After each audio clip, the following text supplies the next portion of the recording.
दोस्तों, भारत की भाषाएं, साहित्य, धर्म तथा दर्शन, आर्ट एंड कल्चर के इस टॉपिक से जुड़ा हुआ यह हमारा 9वां वीडियो है।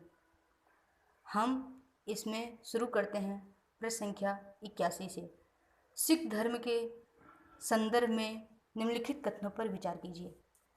गुरु अर्जुन देव ने अमृतसर में श्री हरमिंदर साहिब की स्थापना की। गुरु हरगोविंद सिंह ने अकाल तख्त की स्थापना की। गुरु गोविंद सिंह ने खालसा पंथ की स्थापना की। आपको बताना है इसमें से कौन सा कथन सही है। दोनों से तीनों सही है, एक या दो सही है। आप बता सकते हैं इसमें से तीनों कथन सही है। कुछ जानना है, जितना भी इम्पोर्टेंट फैक्ट है इनके संदर्भ में आप देख लीजिए। गुरु नानक देव, ये सिख गुरु जितने भी थे 10 उनका नाम है। उनकी कुछ उपलब्धि जो कार्य हैं ज़्यादातर इम्पोर्टेंट है, जिसे अक्सर स्टेटमेंट बना दिया जाता है, यह है। तो आप देख सकते हैं गुरु नानक देव सिख धर्म की स्थापना से संबंधित हैं। गुरु अंगद गुरुमुखी लिपि का मानकीकरण किए। गुरु अमरदास लंगर प्रथा का आरंभ किए थे। गुरु रामदास अमृतसर शहर की स्थापना किए। गुरु अर्जुन देव के द्वारा हरमिंदर साहिब या स्वर्ण मंदिर की स्थापना की गई। गुरु हरगोविंद के द्वारा अकाल तख्त की स्थापना की गई। गुरु हर राय कीरतपुर में चिकित्सालय की भी स्थापना किए। गुरु हरकिशन हैजा एवं चेचक पीड़ितों की सहायता की। गुरु तेग बहादुर कश्मीरी पंडित एवं हिंदुओं को बलपूर्वक मुसलमान बनाए जाने का विरोध किया। गुरु गोविंद सिंह खालसा पंथ की स्थापना की। तो इसलिए आपका तीनों कथन सही था।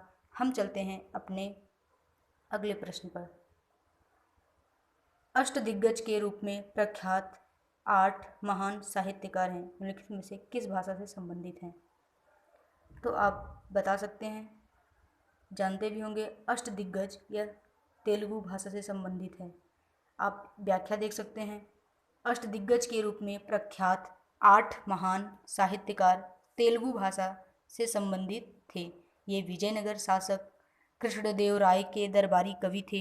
इनमें से अल्लसनी पेड्डना को आंध्र कविता का पितामह कहा जाता है।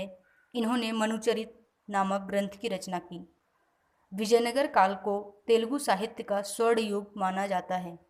ये बहुत ही इम्पोर्टेंट फैक्ट है, किसी न किसी प्रश्न में यह स्टेटमेंट बनाया जा सकता है।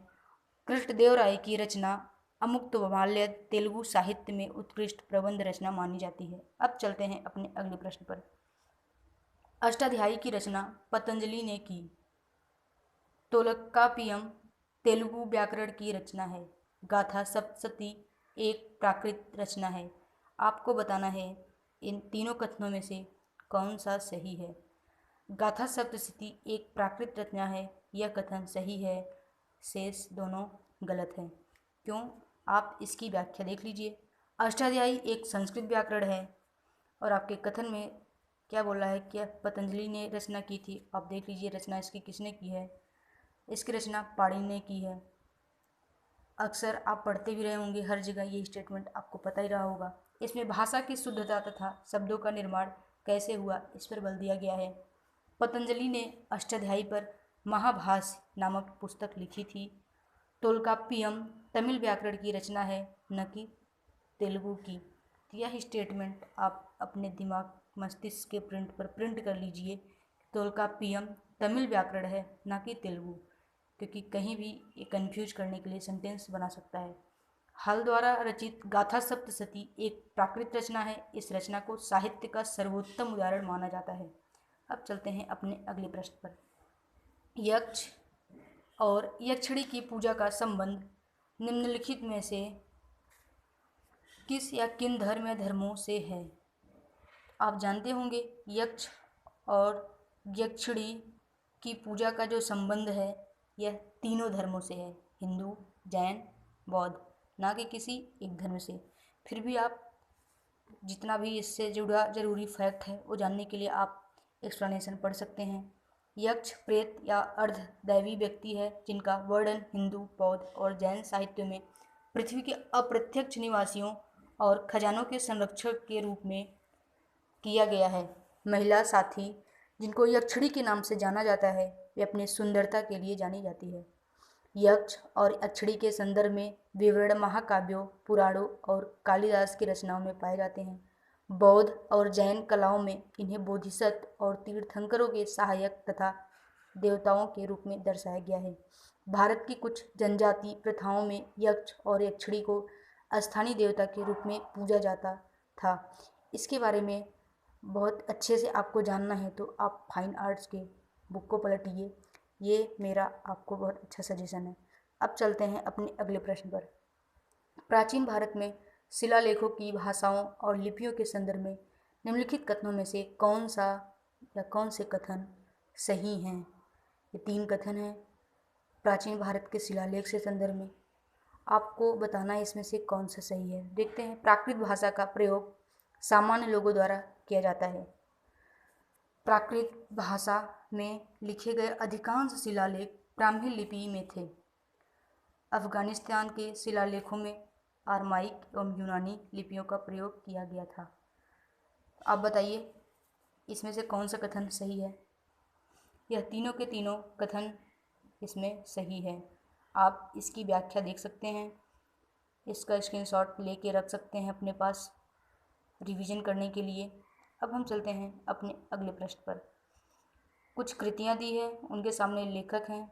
आपको देखिए बहुत इम्पोर्टेंट फैक्ट है। आप अब सोचेंगे अच्छा ये कृति है, ये सुमेलित है, ये सुमेलित है। आप इसको ऊपर पढ़ेंगे नहीं, कौन सा सुमेलित नहीं है आपको यहाँ टिक करने की ज़रूरत है। कौन सा सुमेलित नहीं है अब देखिए। अच्छा कौन सा सुमेलित है, टिक किए आगे बढ़ गए, आपका प्रश्न गलत होने की संभावना बढ़ जाती है। इसलिए हम देख लेते हैं इसमें से कौन सा सही है कौन सा गलत है। तिरुकुरल या तिरुवल्लुवर की रचना है। इसके लेखक तिरुकुरल जो रचना है किसकी है? तिरुवल्लुवर की, यह सही है। आदि पुराण किसकी रचना है? पंपा की, ये भी लेखक सही हैं। अजीतनाथ पुराण रन्ना के द्वारा लिखा गया है, यह भी सही है। तो आंसर आपका आ गया शांति पुराण। यही गलत हो सकता है क्योंकि ये इसे नरहरि ने नहीं लिखा है। किसने लिखा है? आप एक बार सोचिए। आप इसकी व्याख्या खुद देख लीजिए और इसका स्क्रीनशॉट भी ले लीजिए। अब चलते हैं हम अपने अगले प्रश्न पर।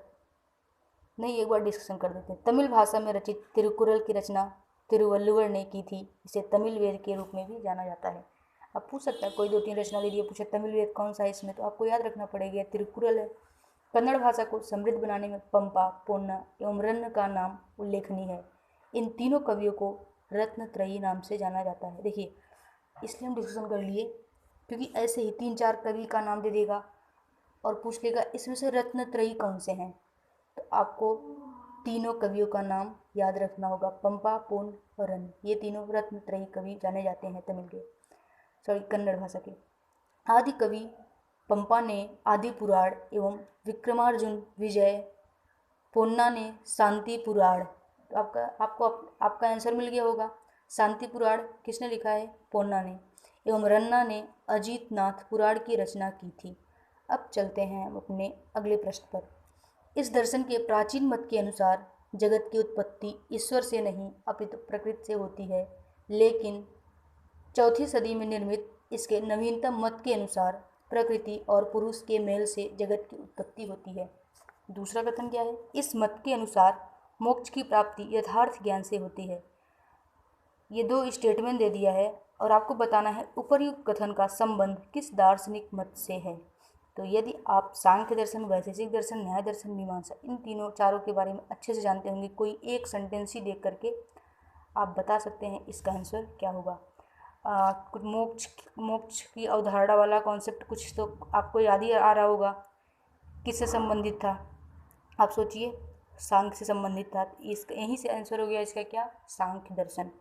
फिर भी आप इसकी व्याख्या देख सकते हैं, पढ़ सकते हैं, इसका स्क्रीनशॉट अपने पास रख सकते हैं। अब हम चलते हैं अगले प्रश्न पर।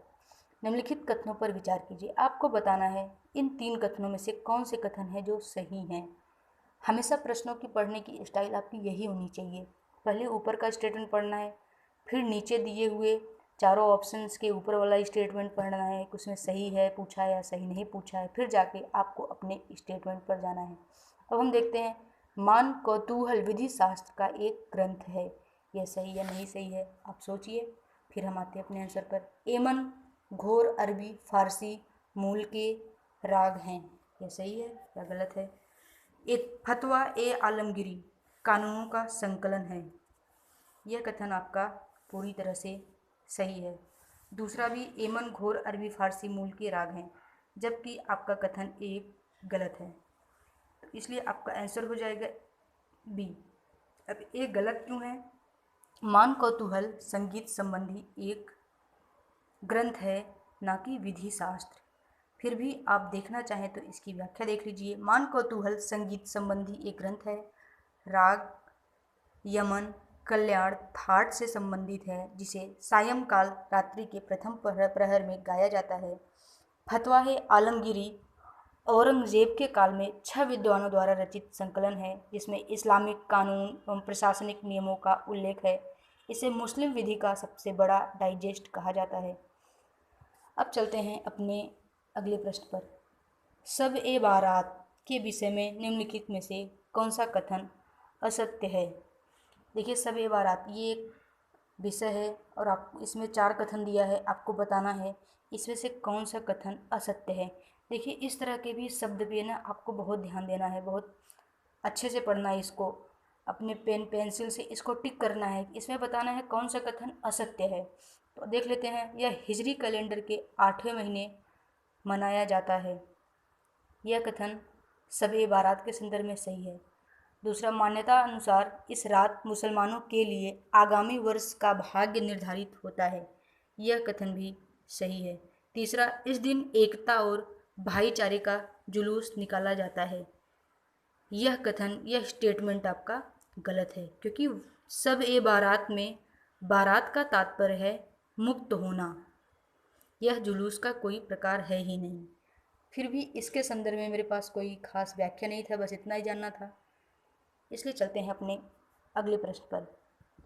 निम्नांकित दार्शनिक लक्षणों पर विचार कीजिए। उपरोक्त लक्षणों का संबंध किस दर्शन से है?